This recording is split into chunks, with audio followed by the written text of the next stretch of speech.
సుబ్రహ్మణ్యం గారు మీడియాకు మాట్లాడాలి. సప్త దేవాలయ సముదాయంలో మొదటిగా గుడి పేరు చెప్పి ఈ దేవాలయంలో ఇది మొదలవుతుంది చెప్పండి. గుడి పేరు లక్ష్మీ గణపతి చూడండి సార్. అది చెప్పలేదు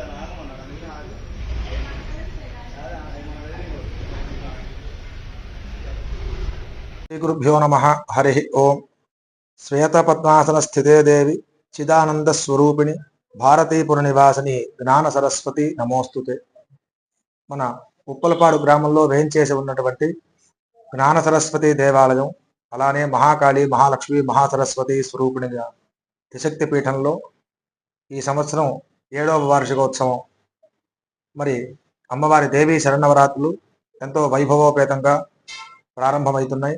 అలానే ప్రాతకాలమందు లక్ష్మీ గణపతి స్వామికి, సుబ్రహ్మణ్యేశ్వర స్వామికి, వెంకటేశ్వర స్వామికి, అలానే హనుమంతుడికి, కాళీ అమ్మవారికి, మహాలక్ష్మి అమ్మవారికి, సరస్వతికి ప్రాతకాలం అభిషేకాలు కార్యక్రమాలు జరిగినాయి.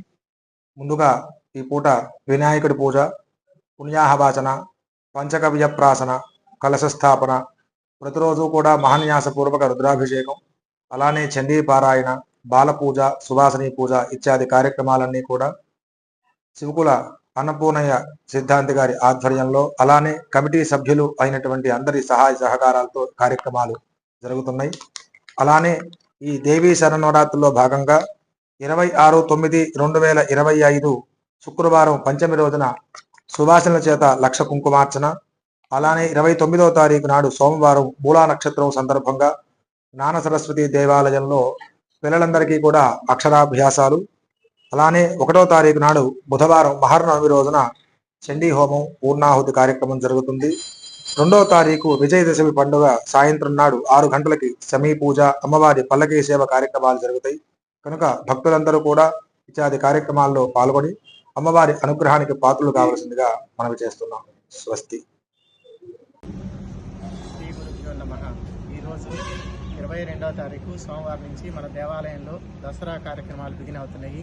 కమిటీ మెంబర్లందరికీ విజ్ఞప్తి, మీరు అందరూ తప్పనిసరిగా కుటుంబ సభ్యులతో 2 పూట్ల దేవాలయానికి విచ్చేసి అమ్మవారిని దర్శించుకొని తీర్థ ప్రసాదాలు తీసుకునగలరు. అలాగనే ఈ రోజు నుంచి సాయంకాలం పూట మన కమిటీ మెంబర్లందరికీ అన్నప్రసాదం ఏర్పాటు చేస్తున్నాము, కాబట్టి తప్పనిసరిగా విచ్చేయవలసింది. ఈ 26వ తారీఖు మన దేవాలయంలో కుంకుమ పూజలు జరుగుతాయి.